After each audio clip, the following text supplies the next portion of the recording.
use the Instagram guide on your Instagram. Now if you want to use the Instagram guide, then it will help you on the following things like places, food, products, and so on. So but you don't know how to use it, then this is the video for you. So simply watch the video till the very end to find about it. So let's begin with the video. Now to do so, you need to simply open Instagram on your device and make sure that you are connected to Wi-Fi or any kind of mobile data. So after doing that, you need to simply open Instagram and make sure that you are logged into your Instagram account. So as you can see, this is the home page of Instagram, where you'll see various options on the upper taskbar as well as the if you want to use the Instagram guide, you need to simply click on the profile option, which is at the very bottom right, of the taskbar. So of the bottom taskbar.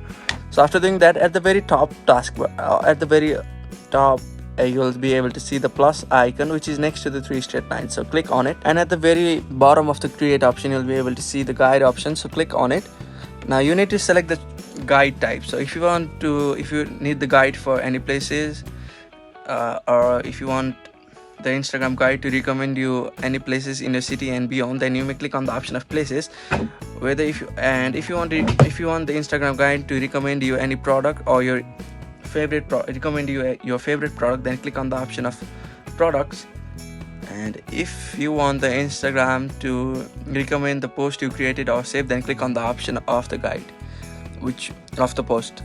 Click on the option of post under the choose guide type. So click on it, and you'll be able to see the places where you have traveled. So click on the option, or click on the which you want to see, or which you want the Instagram guide to you to. So after doing that, you'll be able to use the Instagram guide option.